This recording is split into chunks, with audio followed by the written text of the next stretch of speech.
Hey guys, Freaky Finance here. What an election, anyway.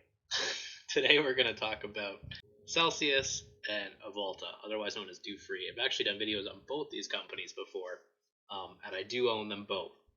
Um, we've kind of danced around both positions. When I did the video on Celsius, we said basically there was going to be a rate of change slowdown. The company was guiding to that, Pepsi was guiding to that, and energy drinks in general, the market was slowing down relative to what it was.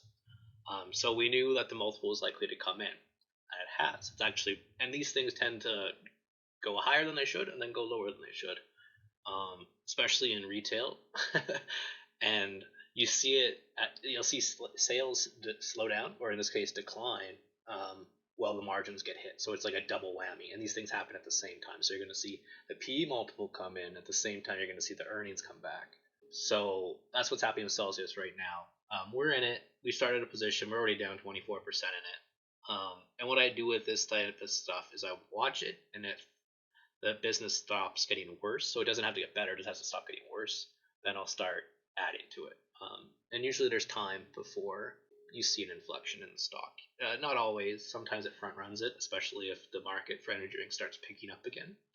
But right now, based on available information, I'm not jumping at the bit when I see something down 9%. I'm still waiting because I want to see better information before I add to a loser. And these things can get very cheap, like cheaper than rationally would think, because the growth trajectory here has been very strong for the last 5 years. Partially because I think Pepsi has pushed it, and now it's starting to pull back, and we're seeing that in the numbers. So we'll jump into that, and then we're also going to talk about Avolta, which is a position that I finally started adding back to again. We were in it earlier, and what Avolta did is they made this big acquisition in Europe, and it kind of changed how the business could look, and I wasn't sure, so I just sold it and went into Expedia and Airbnb. And it's worth bringing up that these are actually two positions that I have losses in currently, so it's not like every position goes up and to the right. Usually, actually, they start off as losers, and I slowly add and get conviction as I follow them and do work on them each quarter and each month.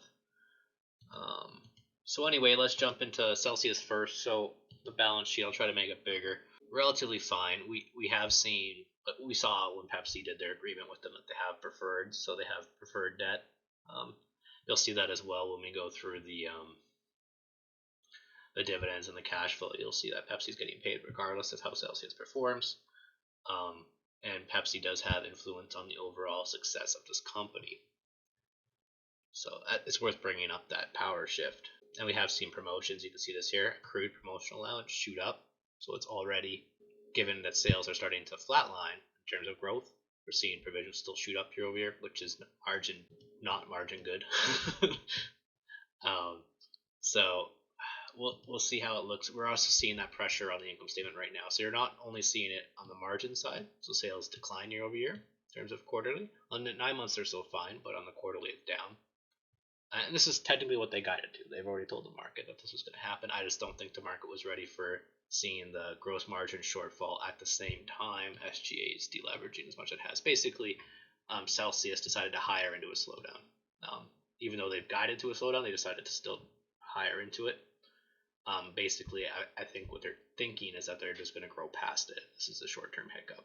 That's what this would tell me. It could also be management that's not used to seeing a slowdown. They don't know how to handle it.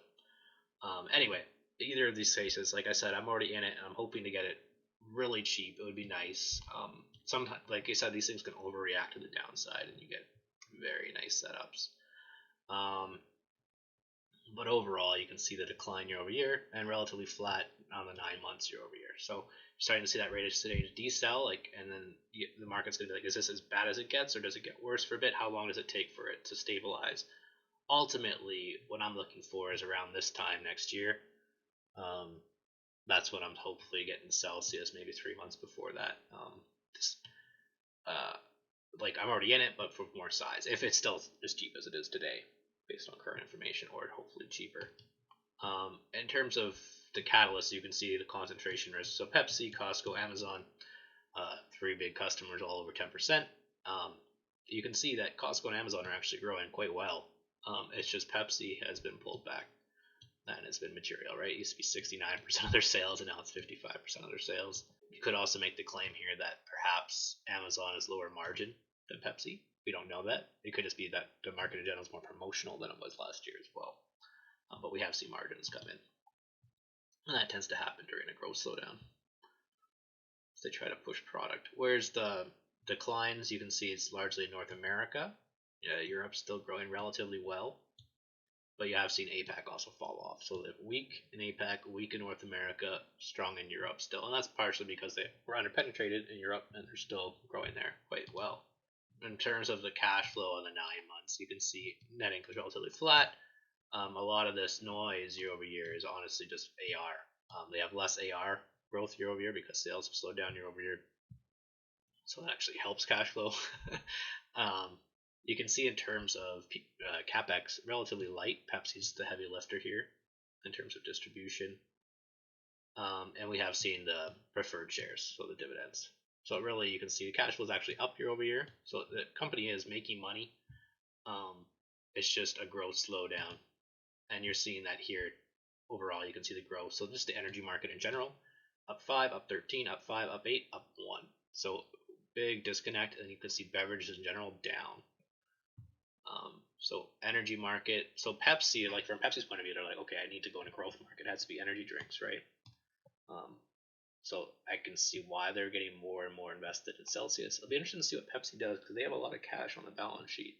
And they do know, like they can see everything, right? They can see the sales at Celsius. So it's interesting to see what they decide to do here because they have an interesting problem, right? With if soda beverages down, right, and it's not growing, but you have energy drinks that are growing. It is interesting to see what they decide to do. Maybe it's more of what they've already started to do.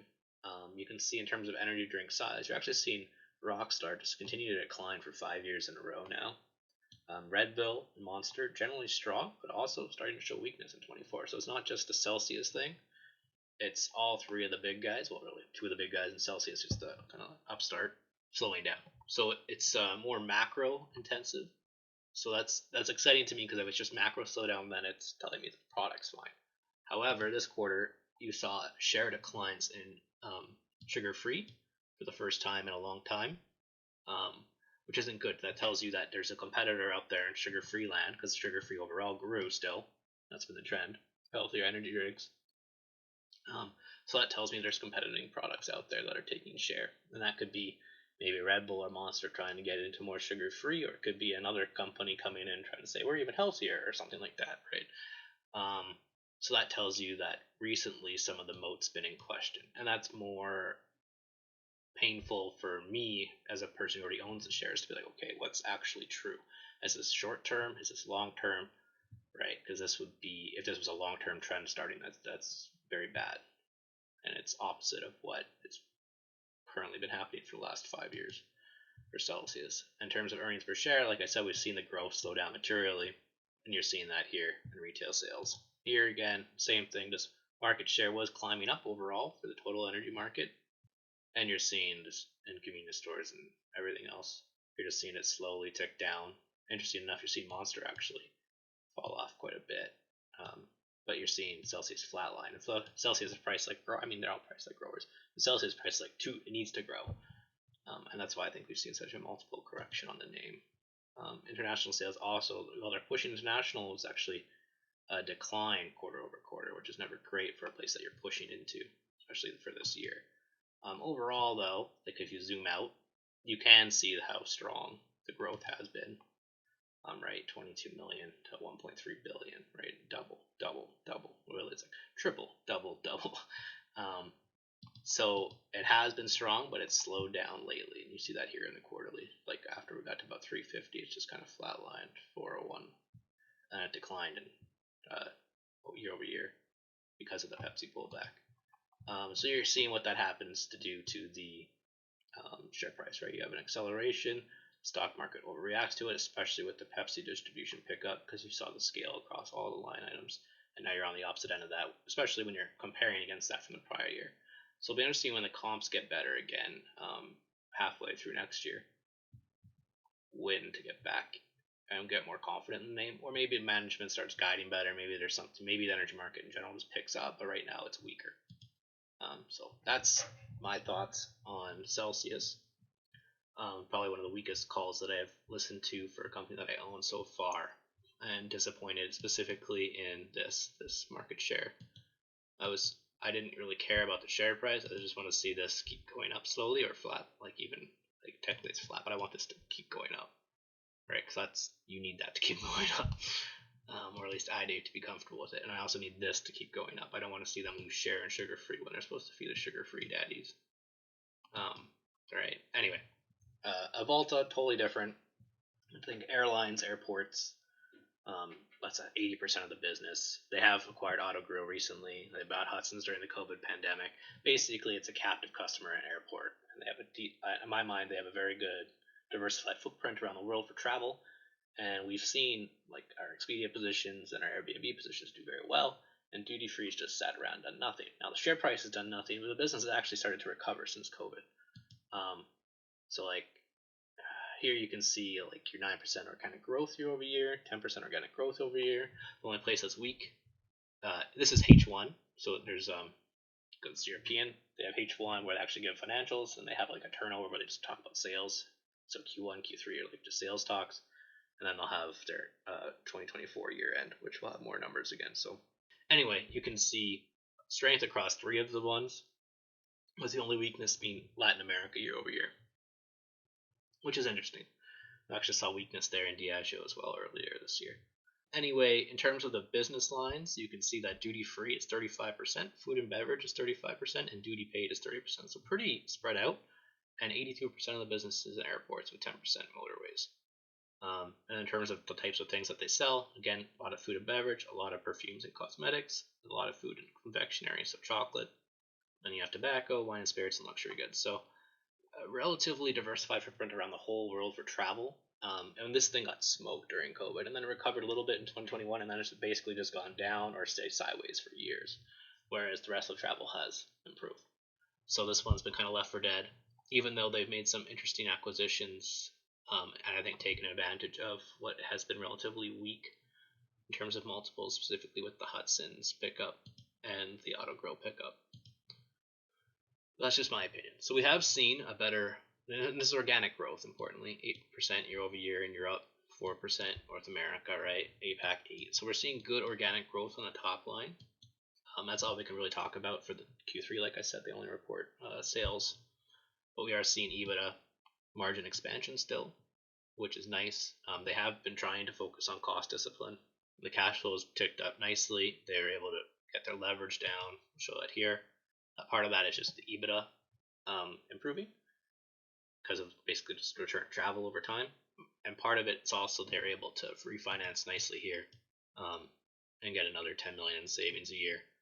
Well, extending the maturity out 2 years, so that's nice too. And your WACC starts going down, so they're no longer seen as risky as they were, especially during, say, COVID, when the business model was in serious question.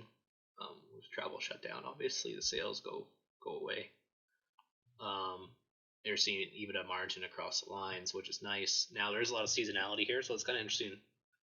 Maybe that's why the share price hasn't reacted to this at all. Like it's been improving for 2 years now, like the business has. But the maybe that's why is because Q4 and Q1 are so weak. So people are like, why would I buy right now when the next 2 quarters are going to be relatively weak? Because basically travel season is Q2, Q3 for these guys. That's where they make the bulk of their money. That's where they cover all the fixed costs of the leases at the airport. Is Q2, Q3. So I think summer travel. Midterm, you're seeing is still kind of like what they're putting up now. Like they're just saying we're going to do more of the same. So we're going to see more margin expansion. We're going to see around 5 to 7% organic growth, which is kind of what they're doing. And you're going to see better free cash flow conversion, which is what they're seeing already. Now, what are they doing with the cash flow? They finally, I don't know when, maybe it was a year ago now, but they finally reintroduced a dividend. And they've also decided to buy back shares, 4% this 2024 year, which is nice. So if a company could pay 2% a year and buy back 4% of themselves a year, I'm pretty happy, especially as the business is improving and the share price isn't moving. So that gets me excited. I still need to see more data points because it's just done so many things over the last 2 years that I need to kind of get my head around, like what does this company actually earn? But so far it's starting to keep ticking up. Like margins are improving, so it's always showing scale. It appears to know what it's doing with its when it's buying out other companies and merging with them. So I'm hopeful to see what this happens. I'd rather see more buybacks as the business continues to improve because the leverage is relatively low. And then there's another thing here on the FX side, and we haven't talked about translation too much, but basically duty free reports in Swiss francs, and a lot of their business is all over the world. And how the Swiss franc does against a lot of different currencies impacts the business in terms of accounting earnings, not operating earnings, but in terms of what they report as EPS. And you basically seen the Swiss franc do horrible against every major currency, the US dollar, euro, and Great British pound. And then you've also seen the US dollar be strong relative to other currencies that they operate in, right? So whether that's Brazil or the ruble, the real. And so that hasn't helped the business for years. That doesn't mean it's going to mean revert. Currencies aren't like that. But it does tell you that it's likely that the revenue growth, at least, has been underreported. And when they start reporting, like whenever the Swiss franc stops being so horrible, they'll actually see translation gains. Now that for accounting purposes matter, right? But for headline numbers, like when all of a sudden they see acceleration on the top line, you got to keep that in mind. That technically they've had acceleration top line with a currency that's not performing for them for years. In terms of what I like to see, right? Because we owned Expedia for so long and it's finally shot up, right? So it's kind of like, should I roll some of the Expedia gains into duty free, right? Because duty free is still flat, right? We have seen travel recover quite well, and we technically seen the numbers recover at duty free. Just the stock hasn't responded at all, right? And to be fair, Airbnb is a different beast because it was crazy valuation to start with, and we're up in Airbnb as well, but it's and the business has improved. It's just that like Expedia was dirt cheap with a price like travel isn't going to recover, right? Where Airbnb was priced relatively expensive, and the business model is amazing. We'll go into that Friday morning probably after they report Thursday night. But what happens there is they still need to grow into it, right? But anyway, it's either here or there. That's kind of my thoughts on these two companies. Trying to keep it tight for you guys. Like to know your thoughts on Celsius. What do you think? Are you taking a shot here? Has down pulled back so much? Are you going to try to wait? Are you going to try to see for inflection? Anyway, I'd like to know your thoughts on both these companies. But yeah, I started a position in Avolta just based on current performance relative to its stock price, which is non-responsive. Anyway, have a great rest of your day.